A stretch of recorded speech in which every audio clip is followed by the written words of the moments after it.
morning. I think we are live with Seniors Living Smarter webinar for our October webinar, the facts on dementia and memory care. I want to welcome our attendees today. I'm always excited about all of our topics, but this is one we have not really had before. So I look forward to learning about memory care and sharing information with people. Before we get started, I just want to remind people, Seniors Living Smarter seminars are now webinars. Really, our purpose is to educate, equip, and inspire seniors to make informed choices and empowered decisions. You know, we're living longer and longer. We need to be responsible for our lives. And to do that, we really need education. And I've seen such a need for that. That was the reason I started the seminars 4.5 years ago. And I've just been thrilled that we've been able to provide such relevant, helpful information to our attendees. And I love it when I get feedback from people say, oh, I just feel so much better to know these services, or now I know what to look for, or I need to check my own personal situation, that I have my legal papers in order and so on. But we're thrilled to have you with us today, and I appreciate our attendees taking time to be here. One thing I want to remind people of is that these are recorded. They will be up on our blog post next week. You'll be getting a follow-up email about that too in the link. But just some housekeeping things I wanted to make sure I highlighted for people. For those of you who have not had the opportunity to meet, I'm Virginia Lazenby. I'm a certified senior downsizing coach and realtor with Seniors Living Smarter Services, affiliated with Keller Williams. These are not marketing sessions. They are informational sessions. And you'll see that when you meet our panelists this morning too. I wanted to just give you a little personal story inserted in here. Last week, I was in Oklahoma City attending the Seniors Real Estate Institute Legacy Conference. We have an annual conference for those of us who really focus our real estate business on seniors. And most of us are in the process of adapting our model so that we do more than the real estate. We include the move management, the liquidation, getting rid of the stuff, even locating a community. But what is so fun when our group gets together, a little different this year because of COVID, there were 18 of us in Oklahoma City, and there were another 50 or so attending the conference virtually. But to exchange ideas and how they serve people. And most of those people and many more offer seminars similar to this one. It seems like a popular, either the second Thursday of the month or third Thursday of the month across the nation. You're going to see a lot of these. We all plan our own, but we share ideas. But we see such a movement because there's such a need to help seniors not be so overwhelmed, to know their options, to be prepared. And that's what we are all about. So I want to give a shout out to our sponsors. I have other businesses and services who share my commitment to education, and they have joined us as sponsors to help carry forth with the webinars. We have Traditions Health. They are a hospice program, but it is so much more. So many of us don't have quite the right idea of hospice. We think it's the last 2 weeks of life, but it is much more. If you ever have needs for that, they're a great resource to check out. You've heard bits and pieces about them on our program.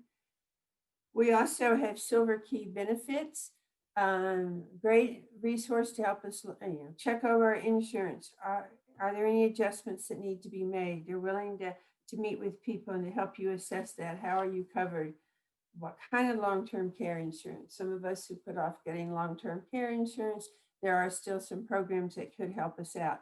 But that will be a great resource at Traditions Health. Vera Bank. They actually do have an estate planning, trusteeship, executorship, and investment management. And so some people say, I need help. Where do I turn for someone to help me with this? Vera Bank, and I'll be sending you specific contact information, is a great resource for people. Visiting Angels has been with us from the beginning. They provide outstanding home care for people and a good source to be aware of. Again, all of these, it's helpful to have a contact with in case something should change and you need their services. We also have the Wesleyan. Of course, the Wesleyan, we'll have a representative from the Wesleyan today. Wesleyan covers, of course, the whole gamut of senior communities from independent to assisted to memory care to skilled nursing. In addition, they have hospice care, they have home care, they have a lot of services. So we're grateful to have the Wesleyan as one of our sponsors, and my business, Seniors Living Smarter Services. As I say, we're your one-stop shop to help people with this whole transition from downsizing to, as they go through a downsizing process. I know it becomes overwhelming, and we want to simplify it for people by doing a lot of the coordination and legwork for you. So I'm glad to visit with people. Just let me know, and I'd love to tell you more about it. But back to our program today, the facts on dementia and memory care. The point I want to clarify,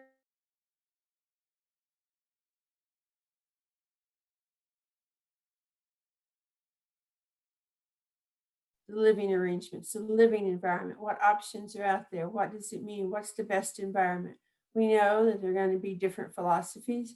This is what we're here to learn about.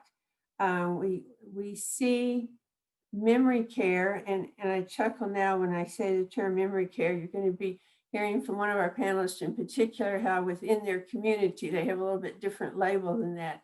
But nevertheless, in the broad perspective, we talk about memory care. Memory care, specific environments designed for people with different forms of dementia. Safety, security being one of the big concerns.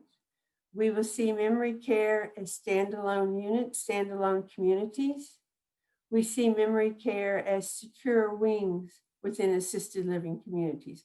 We'll see both of those models today, just as they share information about their communities. And we also have small residential homes, personal care homes that are licensed that may have a memory care focus or dementia focus. So I wanted to provide that background. And we'll get going here quickly for people who are new to our webinar. We have, with our panelists, will be introducing themselves. We have questions planned that they will be addressing that will cover a wide range of topics. And then we will open it up for questions from the floor. So I encourage you to make notes, but we want to just keep going through the presentation by the panel. And then you'll see at the bottom of your screen, there'll be a place for you to raise hands. You'll click on that and you'll come up on my screen and we can unmute you and you unmute yourself so we can hear your question about that. So I want to thank Jeff Cramp, who works with us on our Zoom technician role. We're all learning Zoom, it seems. Beverly Staley, who works with me on registration and helping us keep up with that. So they're big helps too. Let's get started. I'm going to ask our panelists to share your name, a little bit about your organization. We laugh. These people get so excited about what they offer that we may be sending some hand messages. This is your short introduction. You're going to have a lot more time.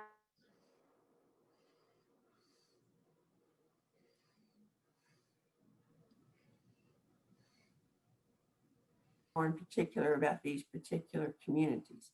Donna, let's start with you. Could you introduce yourself? Yes, my name is Donna Home. I am an LVN and I've been a nurse for 37 years and I have worked with the geriatric population the whole time. I love working with elderly people. It's my passion. I currently am the administrator of the Wesleyan Assisted Living. Okay. And just so people understand, on the Wesleyan, your assisted living is part of, your memory care is within your assisted living building there. Laurel Hall is a special designated memory care, and you'll be telling us a little bit more about that. But I know some people are going to be racking their brains going, oh, wait, but where is that? So that's where it is, there in Williams Drive. Okay, Robin. Well, good morning. I work at the Delaney of Georgetown Villages, and I'm the director of the memory care. I came here from Florida, where I worked with the same company and transferred here. Very excited to work with memory care. I started out in education and then went to educational research.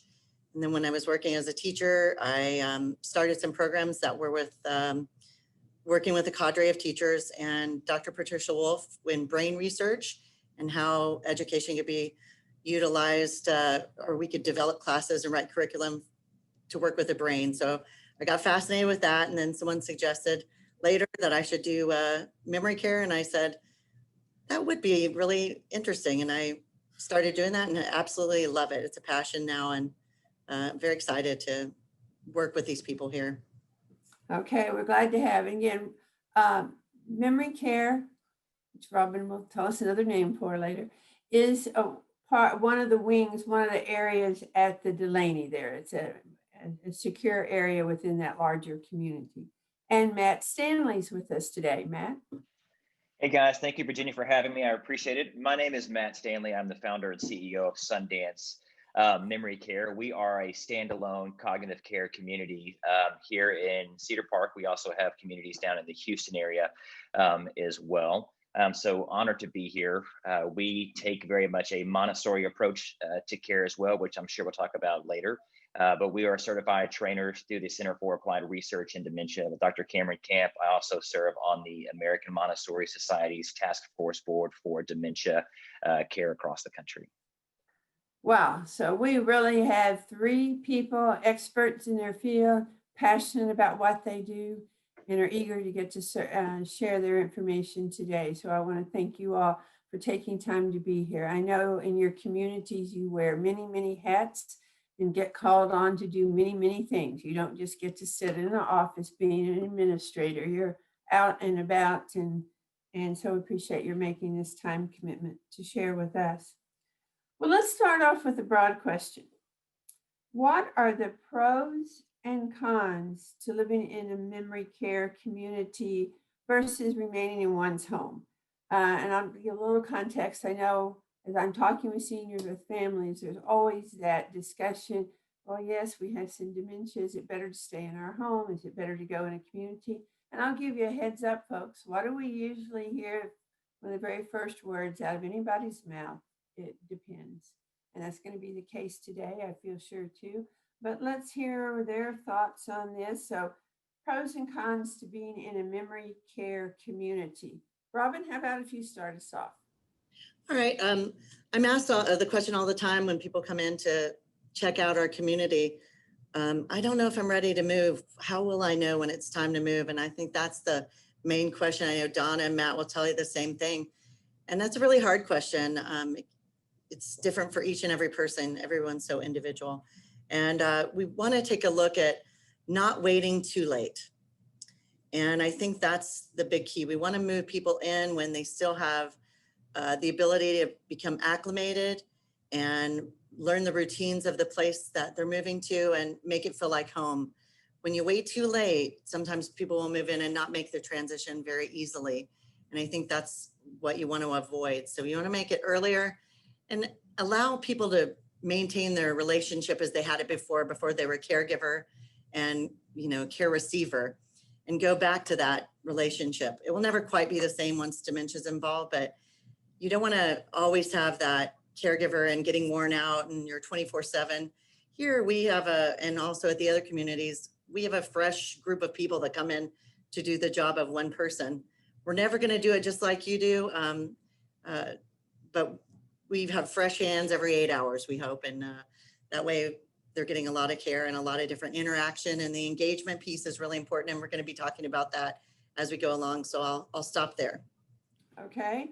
Matt, anything you want to add to that about when it's pros and cons to being in? Sure, I think Robin's exactly right. I think when you're looking aging normally versus aging with dementia, it's a very different type of cognition and very different type of aging process.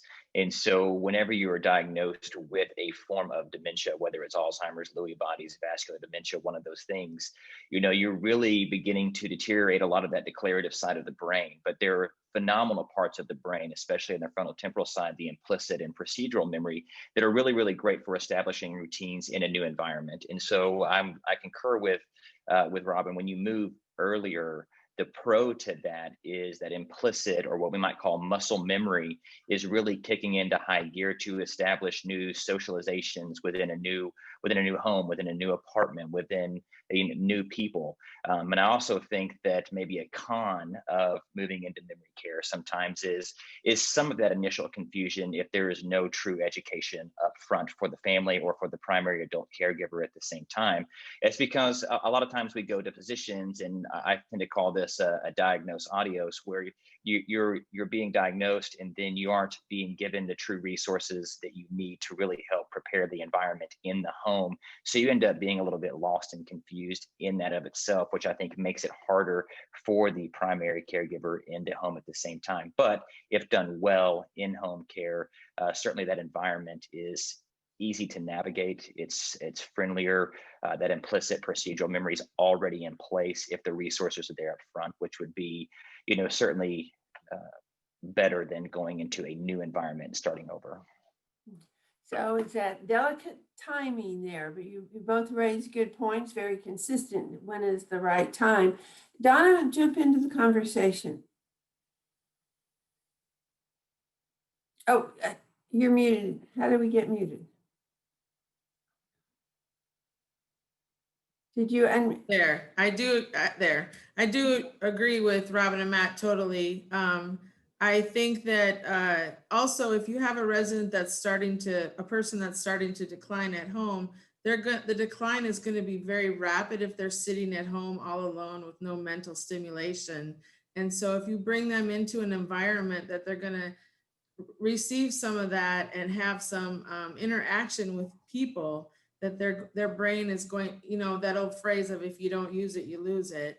If you receive some of that mental stimulation again, they are going to not lose that as much. And so sitting at home alone versus having some mental stimulation is definitely going to help. So you have to pick the right time to know when to bring them in and when to, have them interact with people and get that again. And then they can get into a routine like they were talking about. well, lots of good information there. Again, it does depend, but we see, it's not just, oh, go move today. There needs to be preparation.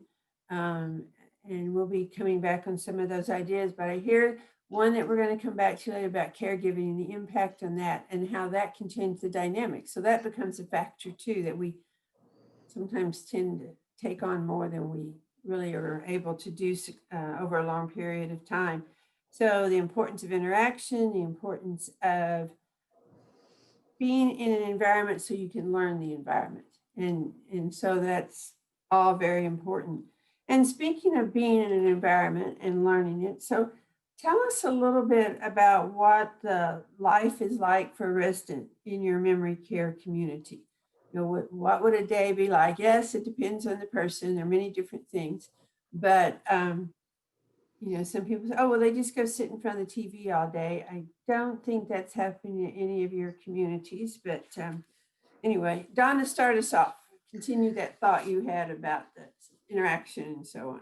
Well, I think one of the challenges in a memory care is that every resident is so different and that you never know what the day is going to be like when you come and approach that resident. So you have to really train your staff to know how to be so fluid and how you're gonna interact and go with the flow. I mean, you might have an activity planned for that day and it's just not gonna happen and you're gonna have to pull something else out and make it go. So it's just a matter of, yes, we do not leave them sit in front of the TV, but we're gonna be very fluid and we're gonna make sure that activities are going on and you plan things, and it might be one-on-one at that time is what that resident needs, or it's just having a group of balloon volleyball or music or whatever flows for that day. But it's just being very fluid and very, interactive with what's happening with that resident or those residents for that day. But there's always things that can be done and happening in a memory care. And I think that's a neat statement right there, because so many people think, but they can't do things. And I've seen evidence in all of these and you keep people engaged, that importance of that interaction. Robin, what could you add to that discussion? Wow, it's exactly right. Every day is a new day, but it's really important to maintain routines for people with dementia. And we say routine, but I think we can call it a flexible routine. So we want to have maybe some cognitive things at a certain time, maybe some social things at a certain time, and everything sort of equals. But it's really important to have that schedule within that flexibility, if you will, so that the brain has time to know what's coming up. And it really makes people feel a lot better to have the knowing what's coming up. Oh, I know that at 2:30 we always have something going on in this area. So you'll see people start to migrate to that area. Also having a really vibrant engagement piece. So our engagement piece is through a program called Heartfelt Connections, which is person-centered care. And in that person-centered care, we have a lot of environmental things. So we have a chicken coop with chickens. So the residents help paint the chicken coop and get it all ready, and they're still working on increasing that. We have some trails that go up by the window that the chickens will be going through that are covered, and then around the garden so they can sort of mingle in the environment. The residents come out and really get engaged in great conversations about when they had chickens when they were young. We have a store, and our residents make all of the stuff for the store and also work in the store and make sure to keep the inventory and all of the things with that. And I think having that purposeful life is the really main thing that you want to do. Having a purpose. People want to get up and say, what is it I'm going to be doing today?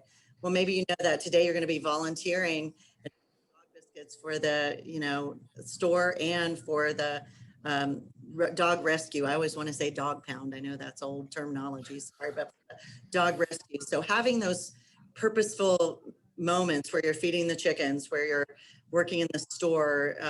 And I want to make a shout out to our great activities team for all of the things that they have made possible in our community.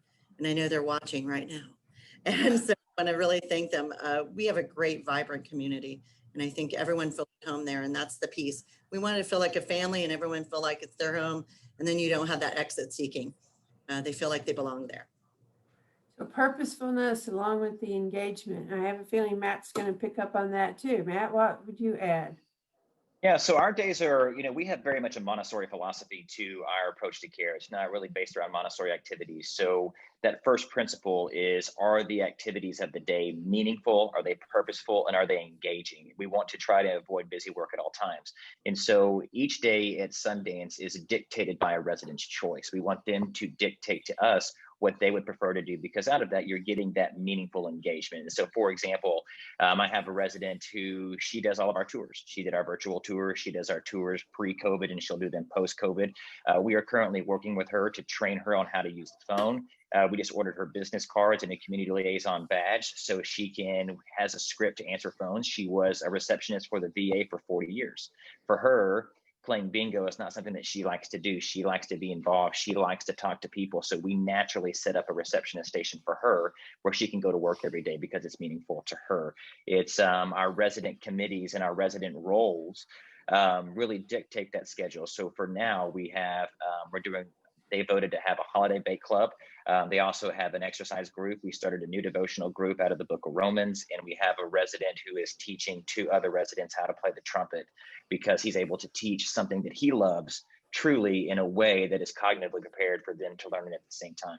And so it really depends on the resident. As the resident population ebbs and flows, so do our activities, so do our daily functions, and so do the committees at the same time. So I've got a couple of residents now who want to do tree trimming in the courtyards. They want to plant different bushes. They want to start a new garden. They want to start a memorial for some of their friends that they have lost over the last year. So we're working through that, but our daily schedule is really dictated by the residents' desire to meaningfully engage. You all are making these environments pretty enticing here.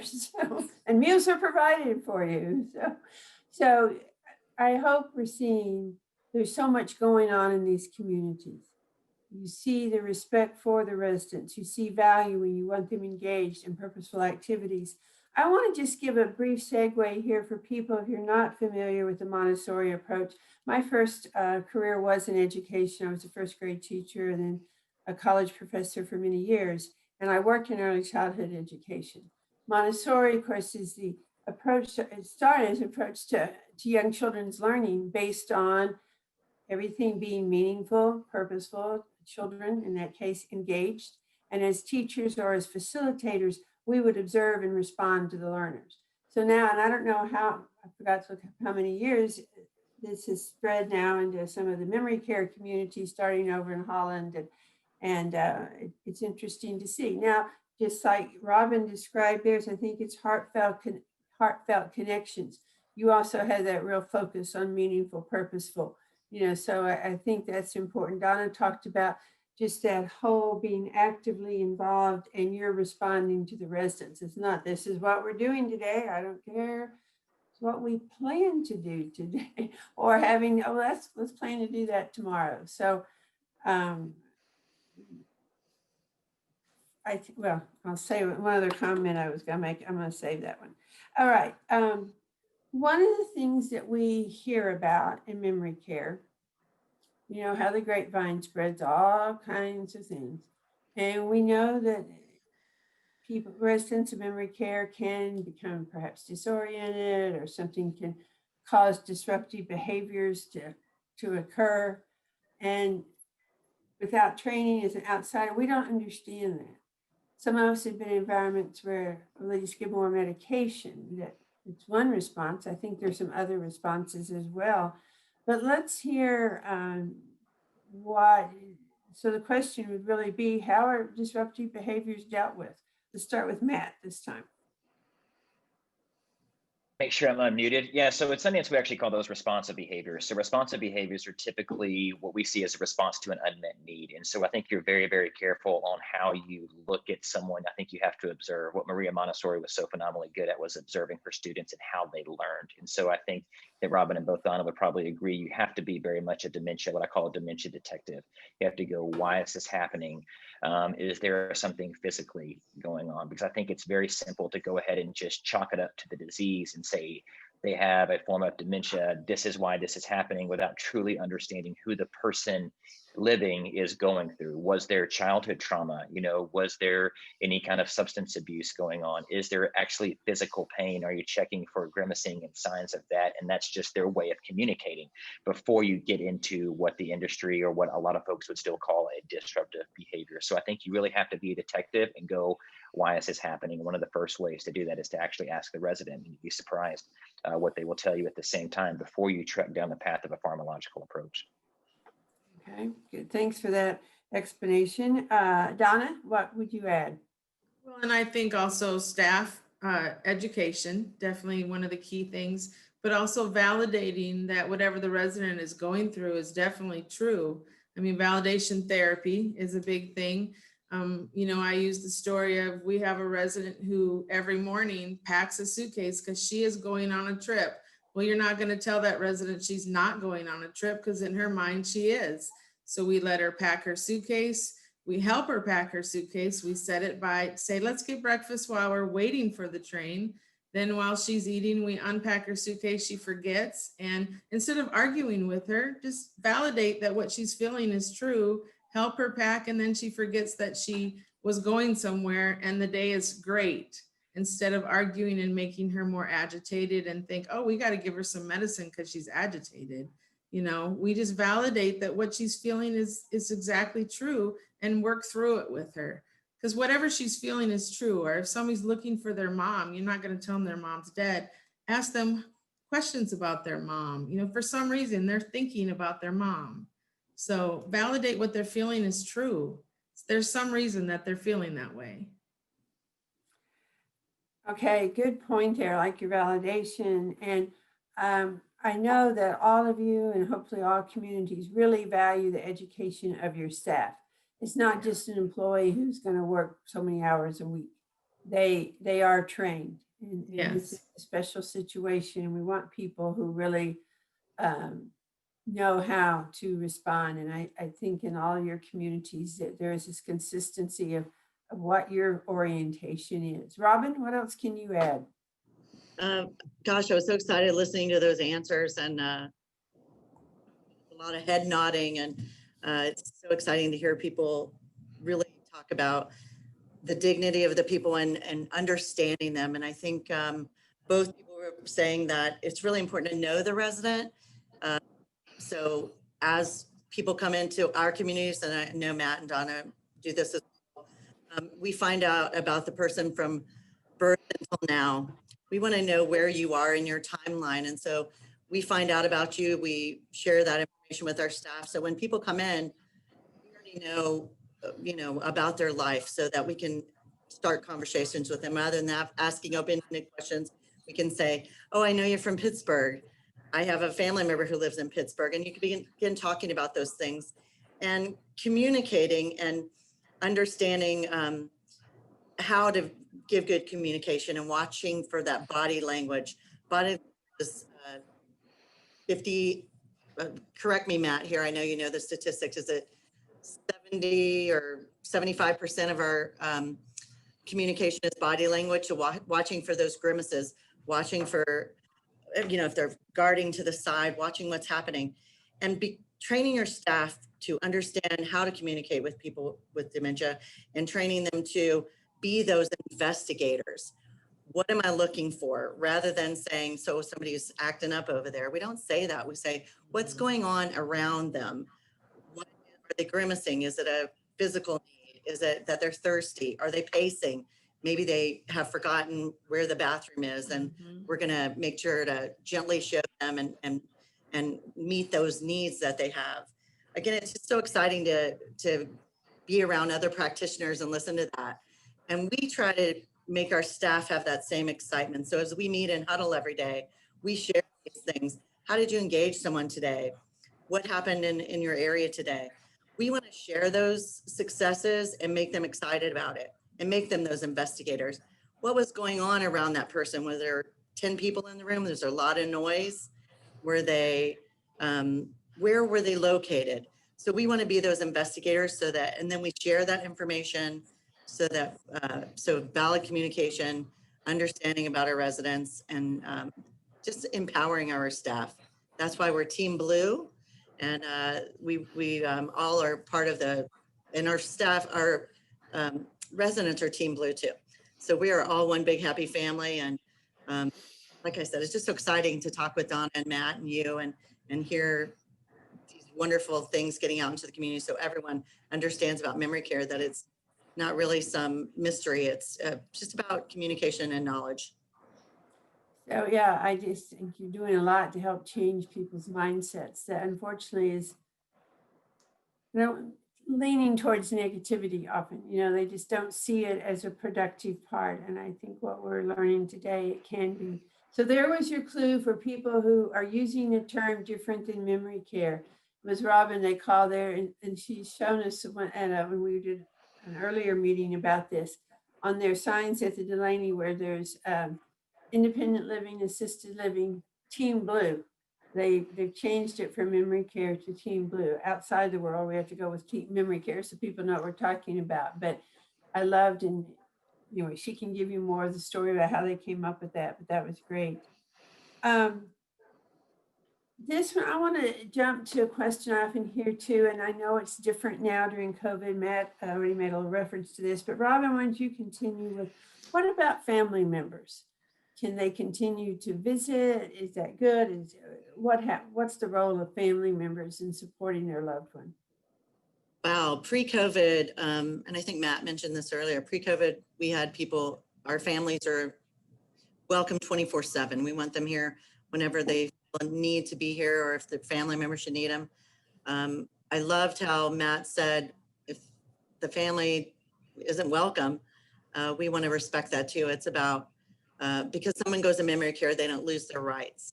And it's really important that we maintain those and we value them and their decisions and choices. So we want to make sure that if they have a choice that they don't want to eat right now, or they don't want a visitor, they don't have to have them. And so we very much respect that and honor that. It is just really important that we maintain that. Post-COVID, or during COVID, I guess it's not post yet, I wish it were, but it's not, is we are following the state regulations. So people can come and visit. There's 2 essential caregivers that can come in-room visits, And then we have public area visits, and those areas are monitored, and they have to stay so many feet apart. Everyone's screened upon entering.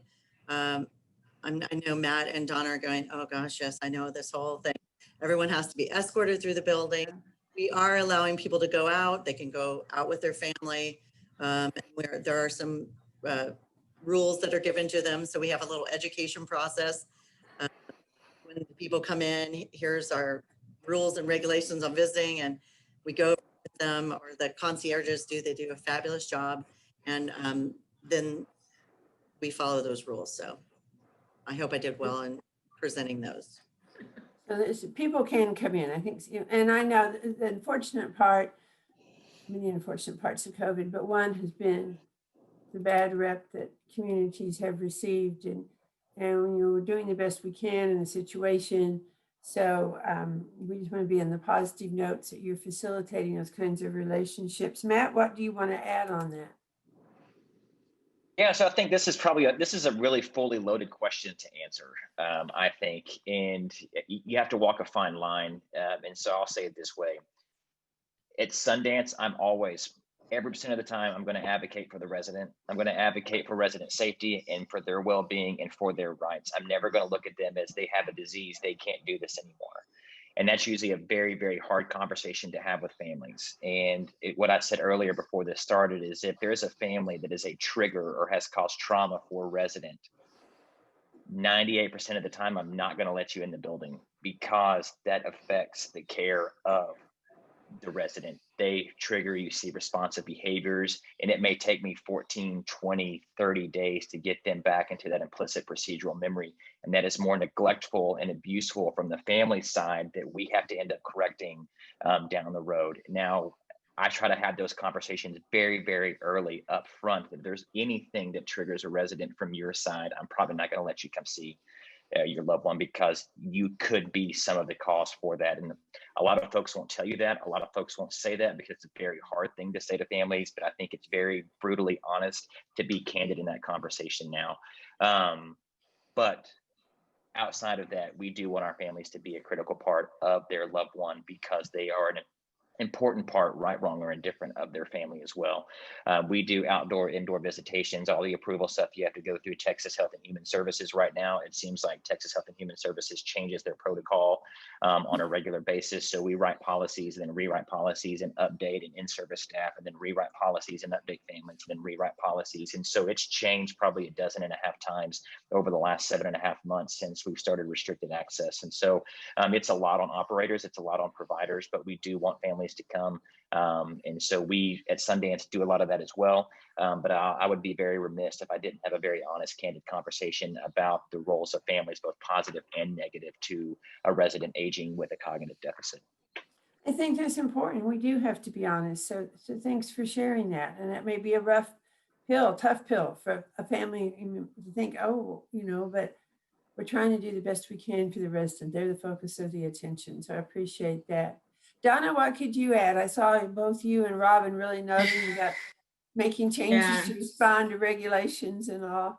That's exactly right, Matt. I actually had one of those conversations yesterday. So yeah, I definitely do the same thing. If the resident's family is not going to be the best, the visit's not going to be the best for the resident, I am very honest and say, this is probably not the best thing for your mom or dad at this time to visit. I'm not afraid to, I'm definitely a resident advocate. But we are, once again, like Matt said, following all the guidelines and rewriting policies and doing everything possible to get the families in if we need to. And it's been a rewrite policy 4 times a day if needed, which sometimes you've had to. It's been crazy for us on our end, but we know that those family visits are very important to the residents, and we want that to happen if at all possible. Okay. All right. And if I can, Virginia, I want to add one thing. During the COVID, or the height of COVID, and I think Donna and I talked about this before, it was a big misnomer that people weren't allowed to see their loved ones. We unfortunately lost 1 or 2 people during COVID, and I remember hearing on the news, people can't see their loved ones when they're dying. We never denied entrance to someone. We safely brought them in with all PPE and everything, and Yeah. then got them in the room with their loved ones and made sure they spent time with them at the end. And I know Donna said that as well. I just Yes. wanted to get that out there because I really thought the media portrayed that incorrectly. I don't know what was going on at hospitals. I don't work at a hospital, Yeah. but I know in our facilities, we honored our residents and our families in that we allowed those end of life visits. And I really, that kind of hurt my heart when I was Yes. lumped into that. And I think I just wanted to get that out there. Thanks. Yeah, thanks for clarifying that, Robin. I'm going to warning panelists, I'm inserting a different question right now, a new question. As we talk about family, and several of you, I think, have made reference to the role of caregivers. And so if we have our senior at home, maybe it's beginning dementia, whatever, and I'm going to be the caregiver, it's about, I'm going to do the best I can. And, I can provide the best environment for my husband or whatever it might be. I heard you talk about, well, let me just open it up then. I'm going to start with Robin again on this one about what are the caregiving at home? What are some of the consequences of that, and positives too? I think one of you, maybe both two of you, made reference to, yes, in certain situations, remaining at home as perhaps as long as possible can be a very positive. We've talked about advantages or pros to being in a community. Robin, start us off with what are some of the concerns if I want to provide and be the caregiver for my spouse at home? Well, you did mention that there are positives, and I want to say something in terms of the positives. If you're a caregiver giving care at home, seek out those resources that are available to you. Go to alzheimer.org, call Donna, Matt, or myself and say, what is available out in the community? Maybe there are day programs you can take your loved one to so that you can have some respite time. And by saying respite time now, I'll go into one of the main cons that I see. Oftentimes when people come here and they sit with me in the conference room and we're discussing looking for a placement for their family member. And I always say, go look at as many places as you can because you need to find what's the right fit for your family member. You shouldn't just go to your first place and say, that's my decision. Go to the Wesleyan, go to Sundance. I think, Matt, that's the name of it. Go everywhere and look because it's such a huge, enormous decision. Start looking before you're ready to move. Don't have those emergency moves that Matt was talking about earlier before the thing. I think Matt and you and I were discussing, we just got to get somebody in really quick. Don't have those. Don't get there. Start doing your research, start visiting places, start looking at what programs they have, and be prepared. Get on a waiting list. I know Donna and I spoke about this last time. We both have waiting lists at our communities to come into the memory care. Start doing your research early and get on those waiting lists, maybe of several communities, because we all evolve and you might, visit them again at another time and see which one is right for you when the time gets closer. Again, make the decision at the right time before it's too late, when you become worn out or ill because you haven't taken any time to take care of yourself. I'll sit across from people and they'll say, well, I'm not feeling well now. And I'll say, oh gosh, I'm so sorry to hear it. And they'll say, yeah, I haven't gone to any of my doctor's appointments in so long because I couldn't go because my loved one couldn't go with me, and it became a real deal. And people start to isolate themselves. And it just becomes such an unhealthy thing for the caregiver. And I think one of the national statistics is that caregivers tend to pass before their people that they're caring for. And I think that's really tragic. And hopefully we get education out there that people should start planning ahead. When you see those cognitive deficits, go together with your loved one and visit places and let them be part of that decision process of where I want to go later or the type of place I would want to go to. Start making those plans when you get the diagnosis. Don't wait until it's an emergency situation. And so I'll be quiet from there. I know the other panelists can really add some depth to the conversations I've started. Okay, thank you. Good points brought up. Donna, how would you extend that? Well, I'm just laughing and nodding my head because I'm living it on a daily basis. My father has Parkinson's and dementia, and my mother is failing in front of my eyes because I can't convince them to move dad in anywhere.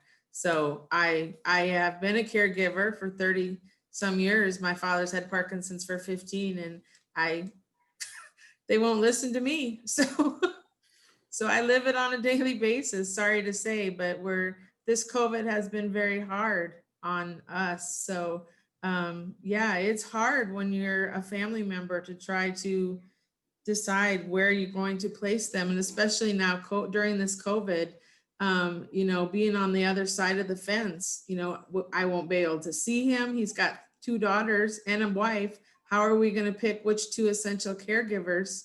I mean, I'm talking from the other side, who's going to be the 2? The other person's going to be left out. So yeah, it's a very hard decision. So we're working through that ourselves as a family. So I talk from the other side. So in essence, so your mother's has been for quite a while, it sounds like, the primary caregiver. Yes. And so for her to manage to keep up her strength in her life, that is probably a challenge then also. Yeah, she's starting to fail now herself. And so my sister and I live close enough that we go over twice a week ourselves and help, but it's getting worse and worse. So yeah, I live it.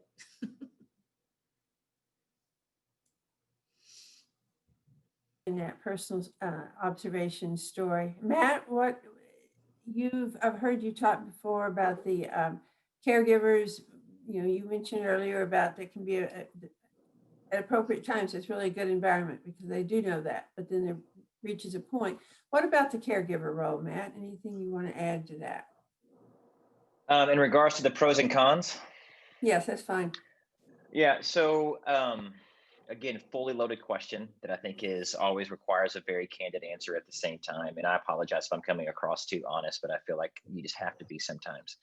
I think a great pro of being a caregiver is no one's going to know your loved one like you do. That's just that is an irreplaceable bond that only you can give in the home via one-on-one.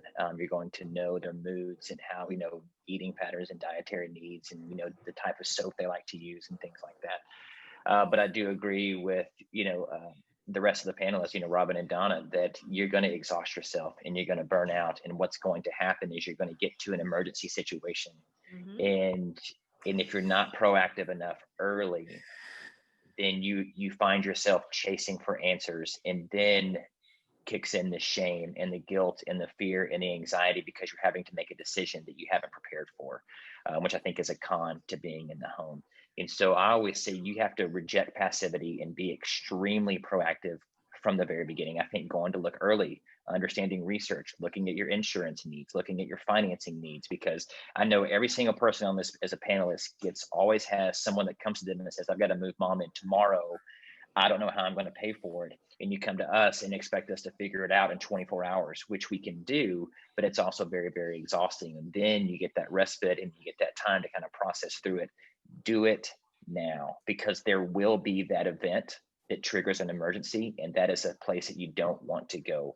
On top of that, I will say, I think the delay in moving somebody in is usually from that primary caregiver, which I think is a con. And I think that what I try to tell families very honestly, but very tactfully, is the minute you make a diagnosis of dementia about yourself, the resident suffers. Your loved one begins to suffer. And don't let that be a hurdle to moving into a community where it's adapted, the environment's prepared for your resident and your loved one to thrive in a very big way. So we've talked about, I think it was mentioned briefly this morning or in some previous conversations we've had, but caregiver role and how that changes the dynamic of the relationship. And I think maybe it was Robin, but who mentioned if we make the transition, the senior goes into the memory care, the spouse is no longer the primary caregiver, and now they can be the spouse again, even though they're in separate areas and all. But just thinking about the dynamics of that relationship, I really thought a lot about that after one of our earlier discussions in preparing for this morning.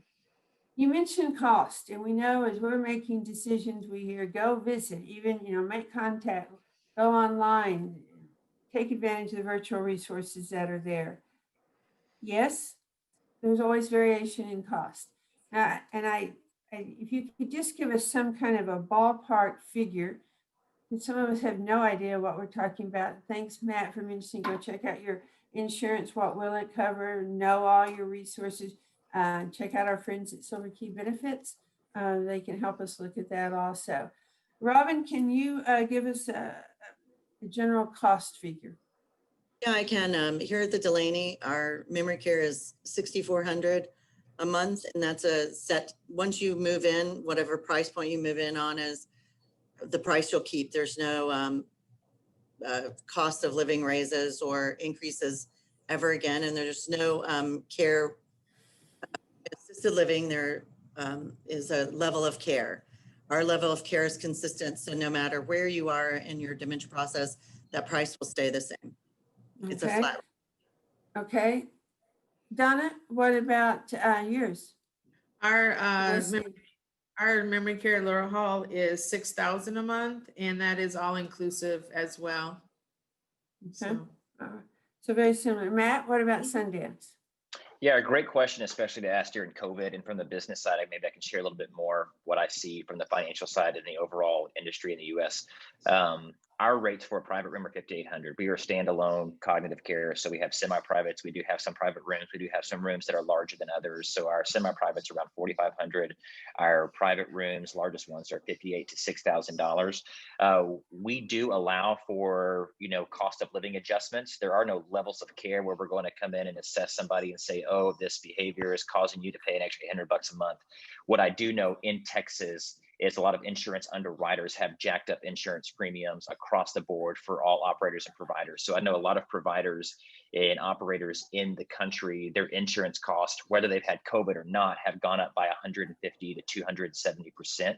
And so that cost is not a cost that they can absorb, whether they did something right or whether they did something wrong. So they've got to make up that from a revenue stream as well. You're seeing the cost of goods and all those prices go up. So we do allow for, that could be a 2, 4, 5%, cost of living increase based on how the economy and how the market adjusts, because I've got to keep pace with my caregivers. I've got to keep pace with the cost of food. If the price of delivering chicken goes up, I've got to absorb that cost as well. But we do cover everything from incontinence supplies to, all food, meals, and anything like that at the same time. So we're talking generally in the range probably is 6,000, somewhere around there. Again, it depends, but I think that's helpful for people to have a general figure. Now, then another question that's quite common and was alluded to a little bit, what about availability? Matt, do you have openings now at Sundance? Yeah, so we're licensed up to 54 for straight cognitive care, and I probably have 4 or 5 just bedrooms left. But we usually stay pretty full on a regular basis. All right, but there could be some openings there. Robin, what about at the Delaney? We currently have a waiting list. It's not very long right now, but we don't have any openings today. Okay, and Donna?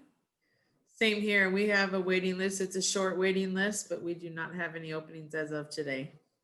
Okay, but waiting lists can change very quickly, but if Yeah, you're not very- on a list, you're not on a list, folks. Oh, I'm not gonna need that for a while. Well, I don't mean just go sign up for memory care when you don't have any kind of need for it. But if you do, but we also know it throughout our senior communities, there's always that, how do we balance that out? I'm thinking about a couple on the call today. They were on a wait list for independent living. There's 3 or 4 ahead of them and thought it'd be in the spring, and lo and behold, the community said, oh, we're ready for you right now. So, and that was independent living, I realized, but there are just different ways. So get on your list, be prepared, check out what could work for you. Okay, I want to open it up for questions from our participants. Sharon Watkins, do you have a question? Can you unmute yourself? Okay, Sure. Sharon. Thank I you. believe I've spoken to Robin. My mother's at the Delaney, but I think Donna started to mention it as a adult child of someone with mild cognitive impairment. I got some tips that were very helpful, and maybe some other participants would like to hear. They were mentioning things about timing and having, bingo at the same time or trivia at the same time, but also from my perspective, almost like stop explaining myself, just say we're going to the grocery store, don't say why. Like Donna mentioned, don't argue, don't agitate. But I think it was Robin that told me if they get agitated, there's some sort of chemical that makes their dementia even worse. Like it takes 4 days to process that out of their system. I'd like some advice as an adult child. You know, that how do I change my conversations and interactions with my parent with some dementia? I would Okay. answer that question. Look at me just popping in. Sorry about that. Sharon, when you want to do, I think Donna mentioned it earlier, be in the moment where your parent is and don't argue. So if we keep people happy, the happy chemicals, I'll just say it in a very simple way, the happy chemicals metabolize much faster than the unhappy chemicals. When we get upset and the chemicals that are created by that, they take about 4 times as long to metabolize. And so our upset moments are going to last longer than our happy moments. We have to keep creating those happy moments or the comfort moments or the moments that we feel good about ourselves, the moments that we feel successful, the moments that we feel happy. And by happy, I don't mean, oh, yay. I mean, that we feel okay about ourselves, that we're not feeling bad in any sort of way or confused or guilty or searching for an answer. Those all create those chemicals. We want to have people who know the answer to what's happening next. So rather than saying, hey, let's go to the store, say, oh, we scheduled to go to the store at this time today. Are you ready? That might be a better way.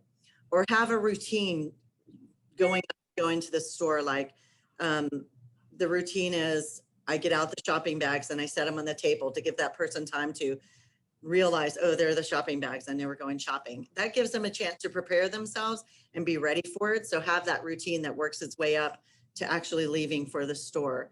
Do things like that really give that person a chance to prepare themselves and to feel like they're in control of the situation. So rather than you saying, we're going to the store now, let's go. They see the bags, they start thinking about it, and maybe you have them help you make a list. What are some things we need at the store today? And empower them to make the choices about something so that they feel good about it. Well, I think And two then- important points that come out there is not to argue. And I think that's one of the things I hear from caregivers. You get tired, it's just when we resort to that. So the more proactive we can be, how do we create that climate? How do we respect and engage them on what do we need to get to the store today or whatever that might be. Donna, anything you want to add? Well, I speak from experience. For some reason, my father keeps asking me about his 22 pistol that he gave to my husband, and he wants that thing back. And every time I come, he asks about that pistol. So instead of arguing with him, I try to lead him down a path of when he went on hunting trips with his brothers and the good times that he had. I just tried to validate, yeah, he wants it back, but I try to talk about the good memories that he had with it. And we usually end up on a path of a good memory and we laugh about that. And then it's okay, well, then we're fine. So I tried to validate, yeah, he probably wants it back, but why does he need it? He probably doesn't. And we will laugh about a good story that he had with it, with his brothers, and then we're fine. So yeah, I validate that. Yeah, he probably does want it, but he doesn't really need it. But yeah, it was a fun time when he had it. But so we laughed. We usually end up laughing. So validation and a little redirection there. Time is important. Listening to their stories.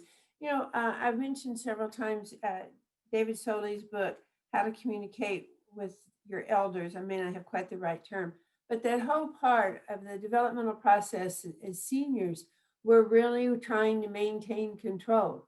And in this way, that's a way of, he's engaged with you. We're also wanting to create a legacy. So as he shares those memories, as you ask about those memories, that's so important. And we need to allow that kind of time. Matt, anything you want to add about this kind of relationship between the caregiver and how to perhaps avoid some awkward situations?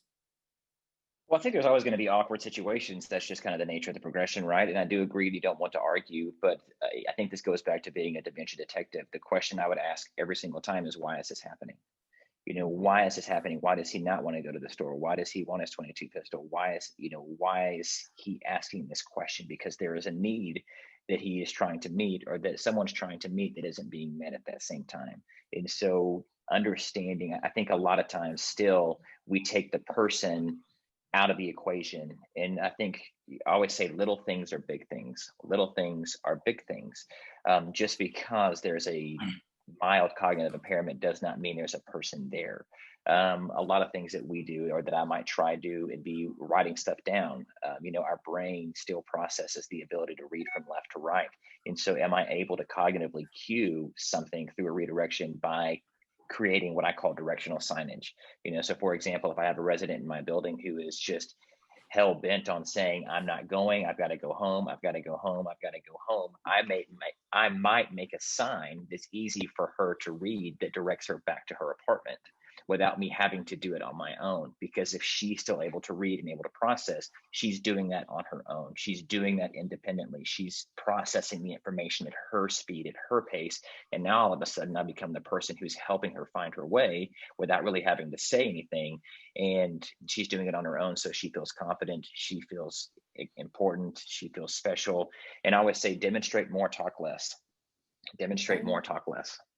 Good point. And that creating a situation for the resident to remain in control.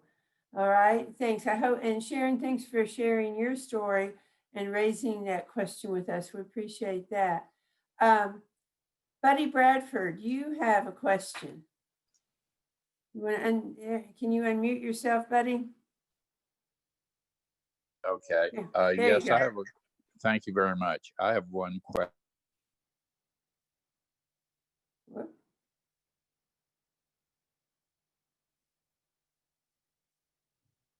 Okay. Looks like he's still muted. Okay, buddy, could you unmute yourself? I'm sorry. There we go. I did it again. We have a long-term care policy that's excellent. With that should cover everything, should it not, for what we're talking about as far as expenses, the cost? I think that's one of those broad statements. It's hard to give a general answer to that, because there's often, I've heard from people, fine print in the policy, not that someone's trying to pull something, but we really need to, review it. Perhaps, I don't know, in the communities, if you have people, they mentioned Silver Key Benefits is willing to help us know that. So that's an important point, buddy, because we don't want, if you've got it and it's all covered, absolutely wonderful. Yeah, just real quick, I think it depends on the provider. I think it depends on the insurance broker. I mean, insurance is basically built to sell you something and then figure out a way to not pay it out at some point down the road, right? I mean, it's just crazy. So I think it really depends on the policy. And I think talking to a financial advisor, talking to an estate attorney, talking to someone in the insurance business who understands that policy, because those long-term care policies have really changed so much, even just in the last 12 months and 18 months, Oh, they can't. Well, they can't change what we've already bought. It's already. Yeah, so I would just look at it. Yeah, I mean, I have residents on probably 12 or 18 different types of insurance firms. Each one of those policies is so vastly different. So some will cover up to a certain amount. Some will have to qualify for a certain amount. If your income level changes over the course of time, then inflation riders adjust in the policy, even though it was grandfathered in 10, 15 years ago. And so I would just sit down with the insurance broker and go line by line in that small print to see what's changing, because it may not apply and it may conflict with, Medicare, Medicaid benefits. It may conflict with, supplemental insurance at the same time. So there's so many moving parts now that they keep adding, and they tend to not disclose that a lot. So I would just kind of make sure you're reading through the fine print for sure. Okay, I'll check on it. Thank you very much. All right, good. Thanks, buddy. Good question. We could all benefit from that. Kim Anderson, you had a question. I've unmuted you. If you'll unmute yourself. There you go. Hi, Kim. Hi, I work at the Delaney. I'm one of the coordinators in memory care. And I got a question for you, Kim. Do you approve of what Robin has said today? 100%, of course. All right. It's amazing. A true statement. Yes. She is amazing. I actually didn't have a question. I wanted to chime in on Sharon's question earlier about communicating. And what I found over the last, I've been in this business for 6 years now, is as the dementia progresses, making choices are really hard and frustrating. And so limiting choices, you know, as it gets harder to maybe 2 choices instead of 5 or 6 choices, or I find it more beneficial as a coordinator to say the words, it's time to do this, it's time to go here. And I feel it takes that anxiety away of making a choice, making a decision. So instead of saying, hey, you want to go watch a movie? Do you want to go feed the chickens? We'll say, it's time to do this. And it just like, oh, and they kind of go, oh yeah, it is. Let's do that. I mean, sometimes they don't want to do that, and that's fine too, but it takes that a little bit of anxiety of, what am I supposed to do? And I've caught myself, I often catch myself saying, do you want to do this? Do you want to do that? And a lot of times I'll get the answer, well, I don't know. Is that what I'm supposed to do? And that's not the answer I want. I want them to, well, you know, I want you to choose. You can stay here, or you can come with me. And then they realize, you know, it's their choice, but I'm trying to make it a little bit easier for them. That was it. That's all I wanted to add.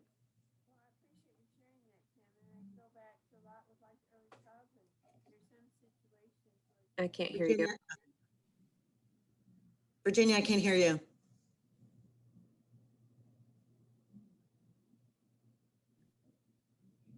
Mm-mm.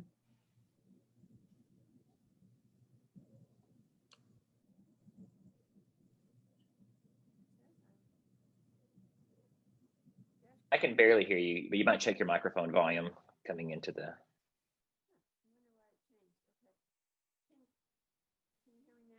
Lost Virginia. Well, I can hear you just a little bit. Yeah. I'm really proud that one of my workers called in to help answer questions. So thank you so much, Kim. And Virginia asked about Team Blue earlier, and all of our employees are really empowered to make decisions and be a part of the process of being those investigators we spoke about and figuring out what's going on with residents and being part of the family. And our area is named Team Blue because one of our employees, I shared this story with Virginia, suggested for the residents' dignity that when they went out with Walking Club, that when they came back and they saw the word memory care with the directional signs, it sort of made them not feel so good. And so she said, can we rename it Team Blue like our store is named and like we're named? And we did that as a culture change when I came here. And I said, oh my gosh, that is a great idea. Thank you so much. And then another employee at one of our huddles said, when they call out for something, they'll say memory care. And she said, can we say Team Blue rather than memory care? So it sort of just snowballed into us really being proud and of what we do and being proud of Team Blue and protecting the dignity of our family members back in our memory care. So thank you, team. Thanks for watching.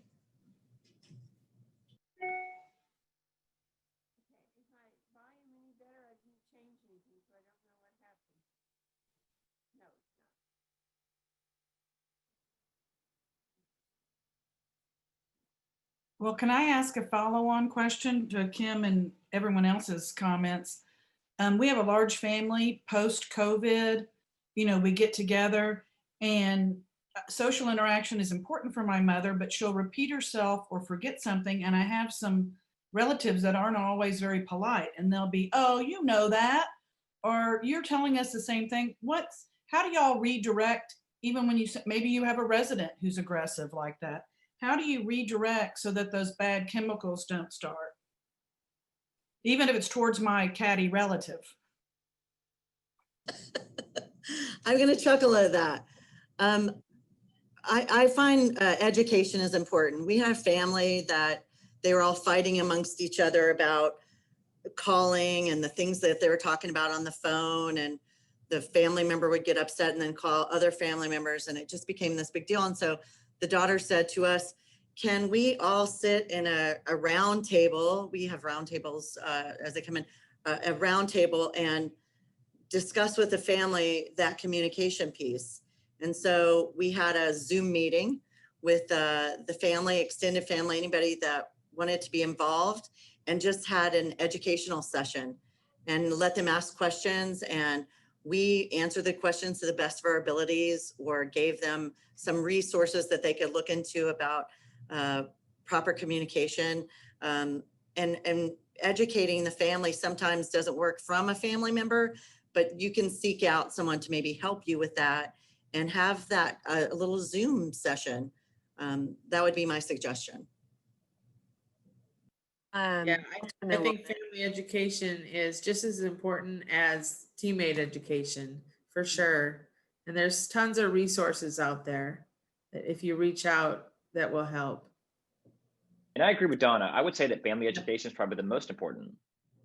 You know, it's most of the time there you have to hunt for resources a lot of the time. And that's, for Sundance, that's one of the things that we're trying to reshape and redo through some of our communities, is really provide specific hands-on family education. Like all summer long, we did a webinar series every Tuesday with the Center for Applied Research in Dementia, talking about responsive behaviors, talking about dementia versus trauma. What does that look like?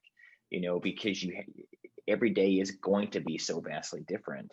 And if we can't meet a person where they are, regardless if you have dementia or not, you're still lacking in empathy, right? So if I were to go to Sharon and say, you're telling me this big story, even though you don't have dementia, if I was not able to empathize with you and where you were, how that makes you feel is so vastly important. Our brains are programmed to process emotion first. And so I always tell families, how you make me feel is exponentially more important than who you are.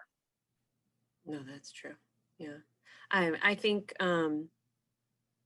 that it would be beneficial if you can to either talk to or email or write to the families if you're going to have Thanksgiving, who might be coming, and just tell them where your mom is right now in her dementia, where she's repeating herself, she's telling stories a lot, and just give them a simple little solution, to either just nod and act like you've heard that story for the first time, because they enjoy telling that story. That's why they keep telling it. And like Matt just said, it's the emotions that they are remembering more. They're feeling those emotions. They may not remember everything that they're telling you or that they told you 2 minutes ago that they've already told you. But you've really definitely got to get in touch with those family members, especially the ones you're most concerned of. Possibly might have a touch of dementia themselves. We've had that issue here where, they, our residents can sometimes get onto each other for hearing the same story over and over. And so that's where I would come in and divert the attention to something else, change the subject, change the conversation, bring in, having Thanksgiving, bring in some cookies or something to just kind of to keep those negative feelings from coming into the room and coming into the conversation.